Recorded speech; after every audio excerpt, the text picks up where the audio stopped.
हे hello all, कैसे हो सब। आज हम देख रहे हैं स्प्लिट द एरे प्रॉब्लम। ये एकदम इजी प्रॉब्लम है और ये एक दो कंपनी के इंटरव्यू में भी पूछा गया था। देखते हैं। एरे की प्रॉब्लम स्टेटमेंट ये है कि हमें एक एरे दिया रहेगा नम्स नाम का और उसे हमें स्प्लिट करना है अनदर टू एरेज में, nums1 और nums2 में। ठीक है, अब स्प्लिट करने के लिए तीन कंडीशन है यहाँ पे। फर्स्ट कंडीशन है कि अगर हम दो एरे में स्प्लिट कर रहे हैं nums1 और nums2 में, तो दोनों की जो लेंथ है वो इक्वल होनी चाहिए और वो लेंथ इक्वल होनी चाहिए जो एरे हमें प्रोवाइडेड किया गया था उसके लेंथ के हाफ से। ठीक है, तो एग्जांपल के लिए ये वाला एरे ले लेते हैं, तो इसकी लेंथ है 6। ठीक है, तो अब मैं नए दो एरे बनाऊंगा, उनकी लेंथ होनी चाहिए num1 की 3 क्योंकि हाफ होनी चाहिए 3, और num2 की भी होनी चाहिए 3 क्योंकि दोनों एरे की लेंथ सेम होनी चाहिए।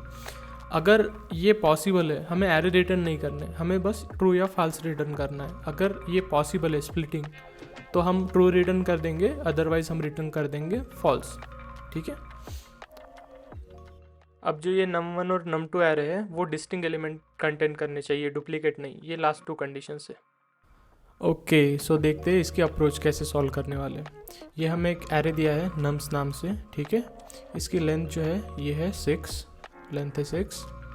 अभी हमें इसको स्प्लिट करना है टू एरेज में, nums1 और nums2 में।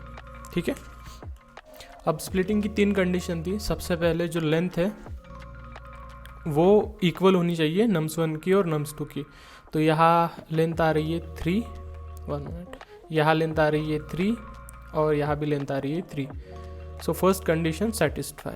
देन क्या करना है, नेक्स्ट कंडीशन है कि जो मेरा नम्स एरे था उसकी लेंथ के हाफ होनी चाहिए इन दोनों की लेंथ। ओके, सो ये था 6 divided by 2 equals to 3, so equals to 3। ये भी कंडीशन ट्रू हो गई। अब एक भी एरे डुप्लीकेट्स कंटेंट नहीं करना चाहिए, तो सारे डिस्टिंक्ट एलिमेंट है 1 2 4 और 1 2 3, तो ये भी हो गई सेटिस्फाई कंडीशन। तो अब हम रिटर्न कर सकते हैं इसको ट्रू। तो ये हो गई बेसिक कि कैसे सॉल्व करने वाले हैं। अब देखते हैं इसे कोड में कैसे कन्वर्ट करते हैं। तो कोड में कन्वर्ट करने के लिए हमें लगेगा सबसे पहले हैश मैप में हम क्या रखेंगे कि ईच जो एलिमेंट है उसका काउंट कितना है। लाइक 1 का काउंट कितना है, 2 का काउंट कितना है, 3 का कितना है, 4 का कितना है। हम स्टोर करते जाएंगे। जो की रहेगी वो रहेगा एलिमेंट। 1 2 3 4 डिस्टिंक्ट एलिमेंट ही रहेंगे यहाँ पे। 1 का काउंट होता है 2 का काउंट भी 2 ही है, 3 का काउंट है 1 और 4 का काउंट भी है 1। ठीक है, ये तो बन गया मेरा हैश मैप। ये कीज है और ये है वैल्स। Okay, values. अब मुझे क्या करना है, अगर ये वैल्यू 2 के ऊपर जाती है, ये जो काउंट है 2 के ऊपर जाता है, तो मैं डायरेक्टली बोल सकता हूँ कि दो एरे में नहीं कर सकते उसको स्प्लिट।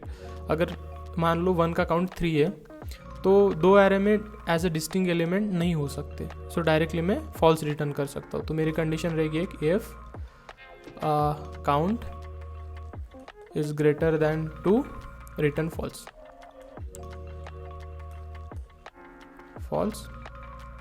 दूसरा कंडीशन क्या रहेगा, सबसे पहले तो एक कंडीशन देख लेते हैं जो मैंने मिस की। सबसे पहले देखेंगे कि इवन नंबर होना चाहिए, जो एरे की लेंथ है वो इवन नंबर होना चाहिए। अगर इवन नंबर नहीं है तो हम उसको स्प्लिट ही नहीं कर सकते दो एरे में। सबसे पहले कंडीशन रहे इट शुड इवन लेंथ। अगर ये दो कंडीशन सेटिस्फाई हो जाती है तो आप बोल सकते हो कि आपका एरे स्प्लिटेबल है और आप रिटर्न कर दो ट्रू। चलो इसको कोड करके देख लेते हैं। सबसे पहले कंडीशन थी हमारी कि लेंथ चेक करेंगे, इफ़ इट इज़ इवन तो ही हम आगे प्रोसीड करेंगे, अदरवाइज रिटर्न कर देंगे फॉल्स। ओके, इवन है। ये एंड ऑपरेटर है जो लास्ट बिट जो है अपना वो चेक करता है। अगर लास्ट बिट अगर 1 रहा that means it is odd. अगर ऑड रहा एरे तो वो नॉट स्प्लिटेबल है, इसलिए हम फॉल्स रिटर्न कर रहे हैं। देन उसके बाद एक मैप बना लेते हैं, हैश मैप। उसका नाम देते थे मैप। और ये दो की भी इंटीजर है और वैल्यू भी इंटीजर है। क्यों? क्योंकि हमारे जो सारे एटम्स है वो इंटीजर है और काउंट भी हमें इंटीजर में ही रखना है। इंटीजर का मैप। देन इटरेट करते एरे में जितने भी एलिमेंट्स हैं सबको 1 बाय 1, उसके लिए हमारी फॉर लूप्स। सबसे पहले हम क्या करेंगे, चेक करेंगे इफ़ मेरी जो की है वो ऑलरेडी मैप में प्रेजेंट है कि नहीं है। अगर की प्रेजेंट है तो हम क्या करेंगे, वो एटम की वैल्यू जो है वो ले लेंगे। अगर नहीं है प्रेजेंट तो क्या करेंगे, सबसे पहले तो गेट और डिफ़ॉल्ट क्या करता है कि अगर वैल्यू नहीं है तो जो भी हम डिफ़ॉल्ट वैल्यू पास करते हैं, यहाँ पे हमने 0 किया है तो उसको रिटर्न कर देता है। ठीक है, तो हम क्या करेंगे, 0 और +1 को रिटर्न कर रहे हैं, मीन्स काउंट 1 ले रहे हैं। ये हो गई वैल्यू। अब चेक करेंगे if value is greater than 2 और नॉट। ये बेसिक कंडीशन है। अगर वैल्यू 2 से बड़ी रही, यानी किसी भी एलिमेंट का काउंट 3 रहा और मोर देन 3 रहा, मोर देन 2 रहा, तो हम डायरेक्टली बोल सकते हैं कि नहीं, ये स्प्लिटेबल नहीं है अरे, तो that's why we are returning false.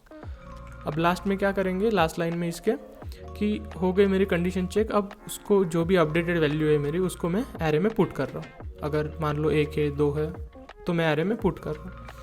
अब ये सारी कंडीशंस और मैप जो है वो मेरा बन गया, तो मैं डायरेक्टली बोल सकता हूँ कि हाँ, अब ये जो एरेज है वो स्प्लिटेबल है, that's why we are returning true. इसको रन करके देखते हैं क्विकली, टेस्ट रिजल्ट्स। या जो बेसिक केसेस थे वो पास हो गए, सबमिट कर देते। Okay, so we are doing great, I guess 72% beats. Yeah, okay, so thank you all for watching. If you like my content, do like, share and subscribe. Thank you.